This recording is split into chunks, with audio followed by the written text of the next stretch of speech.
it takes balls to touch upon this kind of a touchy subject. And Malayalam film cinema is known for it. I mean, we talked about Kurdi, and we talked about other films which in which they have really dared to talk about subjects or taboo which other industries are still not really willing to. So yeah, great film. Not great film. I mean, this podcast has been about me convincing Sneha that it's a good film, not a great film. And from the beginning to now, she's probably agreeing to me on it. Well, I would still watch it.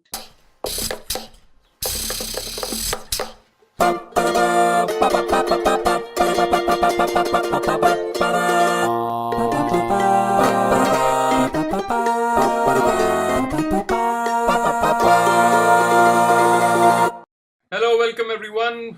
Cinema Hall podcast is back with yet another film that have been asked about a lot of times, and it is one of our favorites as well. Sneha has been a long time fan of this film, and so am I. And also, I mean, it is Fahadh Faasil's probably career best performance, if at least in the top three, if not, the topmost for me. So we are going to talk about Trance. And Sneha, thank you for joining me for this film that we both love, and we have waited for too long now to talk about it. Finally, we get the timings right. Both of us were available, and so Trans. First of all, I'll come straight to you.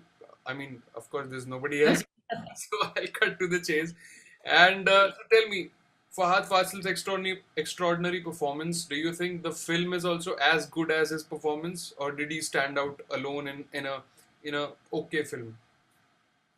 No, I thought the film is as good as Fahad's performance. If anything, I think Fahad added to the film's narrative and also the grandeur of the movie. Like we've been watching Malayalam cinema for quite some time now, and what I have realized is that the production design, even though it's very simplistic, it looks very beautiful.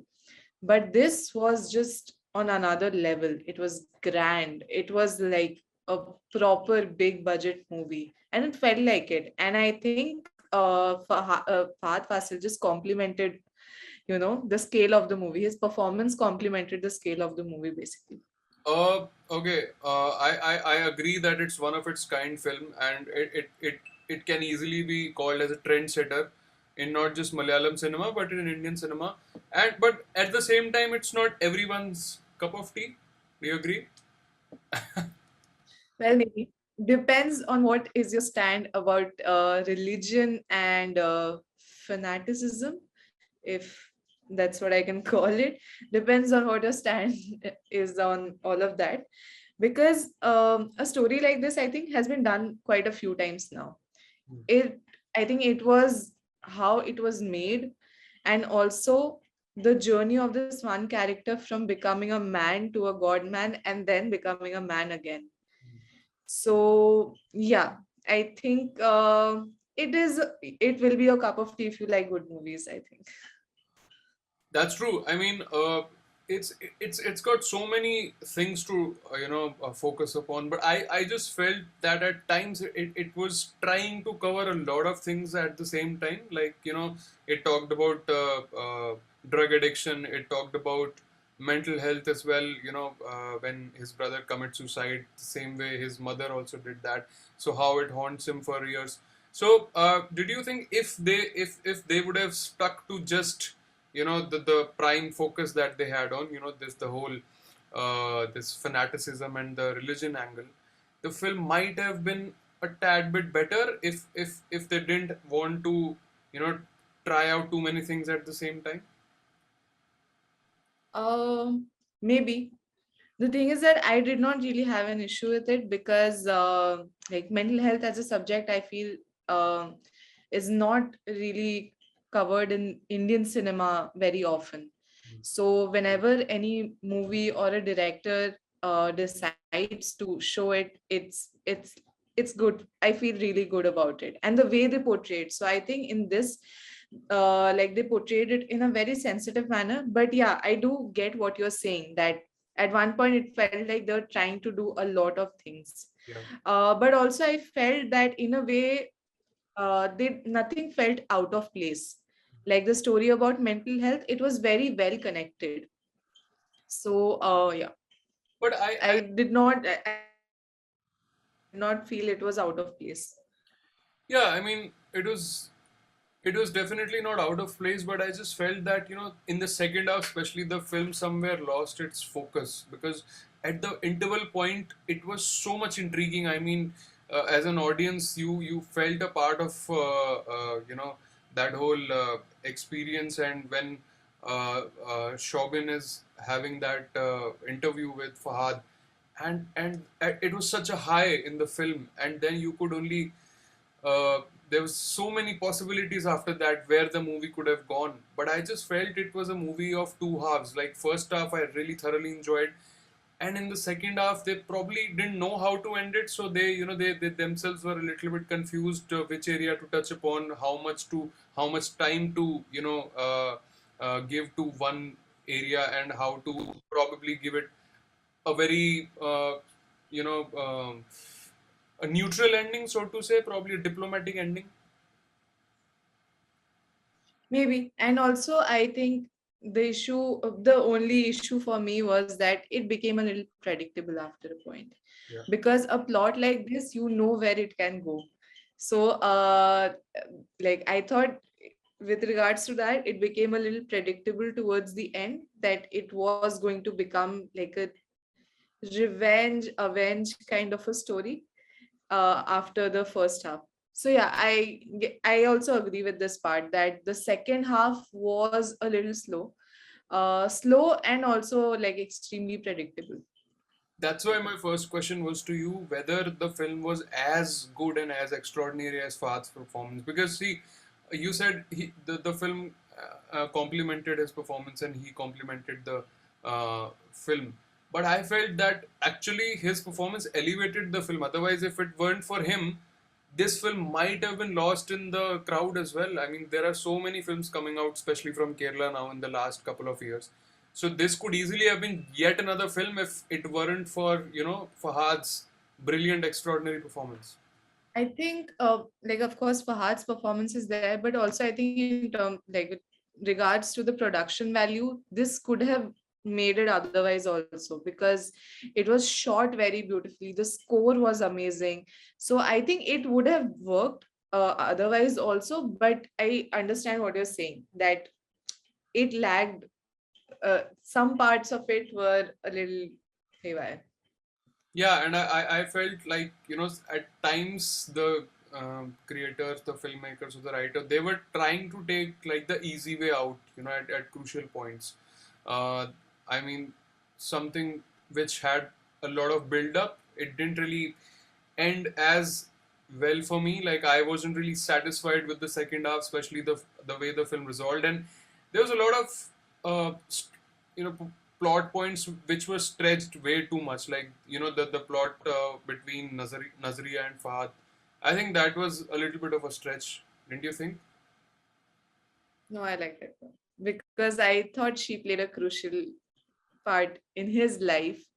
And But yeah, that's especially in the second half, I think she elevated the movie somewhere for me. She did. She did. I'm not questioning her performance, or I'm not questioning her character in the film or the importance of the character. But I'm just saying that at times in the second half, the focus just kept dithering on from one point to another. So, and that's where that whole conundrum of writers probably got highlighted a bit. That where which route they wanted to take from there. Did they want to focus on the mental health issue? Did they want to focus on drug addiction?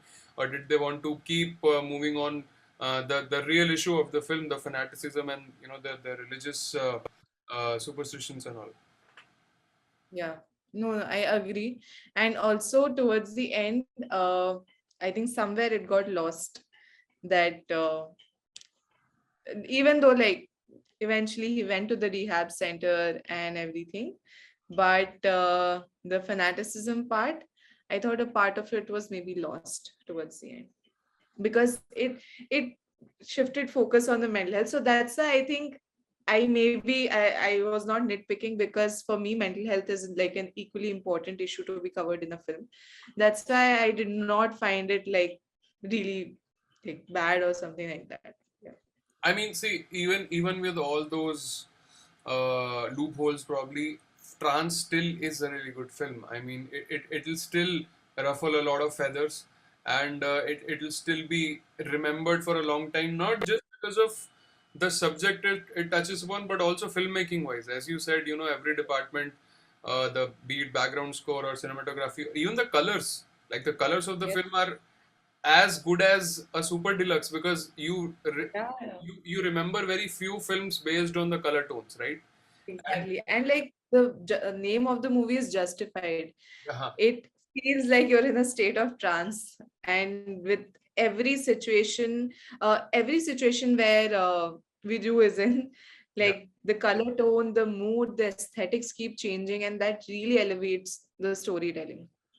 yeah, and that's why I was like, at the end of the film, even with all these things that really kind of ticked me off, I was still a happy viewer, because although it's also I think kind of a long film, but still at the end, Yeah. I was happy that I ended up watching this film, and as not as an analyst, and even as a layman as well. I mean, this is not something which you see much too often in India coming out of other industries. It's very difficult to just imagine this film coming out of Bollywood. Very Like, sensitive topic, I think. yeah, and like they tried to address these issues in PK, or Oh My God, and now Oh My God 2 is coming. So let's hope that there's they stick to the original subject, and not make it a propaganda sort of a thing. Uh, but yeah, I mean, see this one, I was so much into the film at by the interval, and at that time I felt that this film can actually go somewhere very very crazy. It can explode, uh, the way the way the first half went. The expectation for the second half was sky high, and then from there it kind of dropped for me. I don't know about you, uh, but I mean, again, our biasness for Fahad might come into play now, and you know, uh, Nasriya, his wife, and the chemistry they had on screen, that was again so much visible.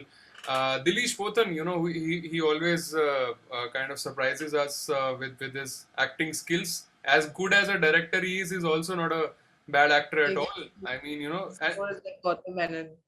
Gautam Menon, yeah, I mean, A very interesting choice of casting, I must say. yes, and very apt. I mean, he completely Exactly. looked the part. Yeah, yeah, exactly. Kudos to Anwar Rashid. I mean, the way he cast the whole film, and even Shobin.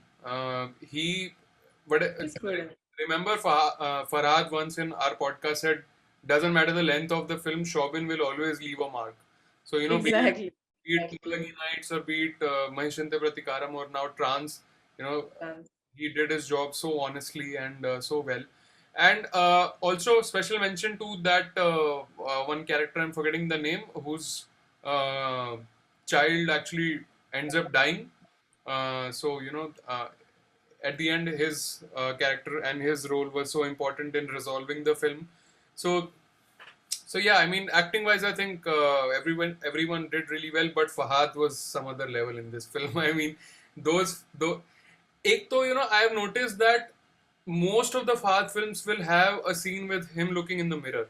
You can count on Shami in Kumbalangi Nights. You can count on this one, even Joji.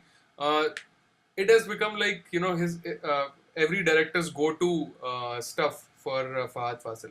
So in this one, especially when he's trying to do that clapping thing, and Yes, exactly. was, I mean, that I saw that in trailer, and that got me really intrigued. Okay, I have to watch this film, because you and Farhad, everyone, and Sadiq had talked so highly about this film, and I was like, first I watched the trailer, and I was like, okay, now I get what the fuss is all about. Why these guys are harping about Farhad's performance. So if the trailer is like that, I was blown away by Exactly. the film. and also like the range that he shows across the movie. So that's the thing, like the place from where the movie started and where it ended, and the range of emotions that Fahad and his character goes through is just insane. It's like if you have to give like a show reel for Fahad, you can just show this one movie and I think it'll be enough, because I think he's shown all sorts of emotions in just like a span of 3 hours. Yeah, it is like the journey from Viju to Joshua Castle. Yes. I think that's the And then back to review. yeah, that's the best way of explaining this film in one line. And I think the most convincing thing in the film was it really felt like the pastor himself started believing in his healing powers, right? That was where his performance actually went from real to real, because it felt so convincing. I mean, his performance had so much conviction that you could really tell that this is not Viju Prasad, the wannabe motivational speaker. Now this is somebody else. I mean, if somebody would start watching this film from second half, they would can't imagine this is the same guy who's at the beginning of the film who's Right. trying to make old people laugh. So Exactly. so that way, I mean, Fahadh Faasil, heads off. We are all your fans, and this film will definitely be one of milestone films in his career. And for any actor, I mean, if he wants to learn, this is a masterclass. This is Exactly. and not just an actor. I mean, for anybody, as we talked about, any technician who wants to learn about cinematography, any musician, me myself, I learned so much from the background score of the film. So there's so much to learn from this film, technically. So yeah, great film.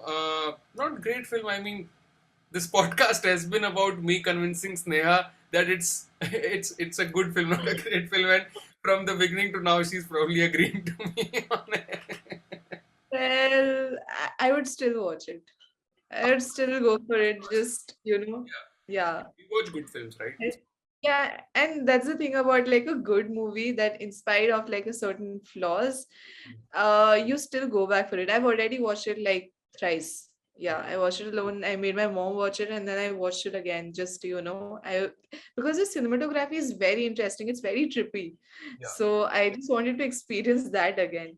So yeah, and I wouldn't mind watching it. And a movie like this, I think it's made for the big screen. Oh yeah. It And I think will it need a huge, it did leave a huge impact. it did come on big screen, right? Because it came Yeah, it did, Feb. but not like when I was in Bombay. Like Yeah. So this I don't. Feb 2020. Luckily, just a month before India went to the first lockdown. So but yeah, I mean, I think all in all, Trance will always be looked at as a film which probably set new trends in Malayalam film industry, and you know, Anwar Rashid will be, I think he's going to have a great career. Just based on this film, I can tell with some sort of guarantee that he's, and even we forget to And mention he's editing. already like a very established producer. Yeah, So I think he knows what a good film looks like. So direction, I think, must have come very easy. and we didn't even mention editing yet. I mean, Praveen Oh Prabhakar. yes. Yeah, I did say that the film in the second half was a little here and there, but I mean, still, the editing played such a crucial role in the film. So yeah, I mean, thank you, Anwar Rashid, for this sort of fearless filmmaking, because it takes balls to touch upon this kind of a touchy subject, and Malayalam film cinema is known for it. I mean, we talked about Kurdi, and we talked about other films which in which they have really dared to talk about subjects or taboo which other industries are still not really willing to. So yeah, so please guys, go watch Trance if you have not. It's streaming on Amazon Prime, and we'll be back soon with yet another podcast. So Sneha, there have been a few requests. I think Premam was there. There is Yeah. Bangalore Days. There is Tondai Mudalam Driksaksham. in which again Fahad is there, and Suraj and Nimisha is there as well. So lot to ponder upon in this in the coming weeks. So let's hope we get time for them as well. So guys, please subscribe to the channel if you are new here, and if you are existing subscriber, then please like the video. It helps us in reaching more people. Thank you, Sneha, and I'll see you very soon. Bye bye.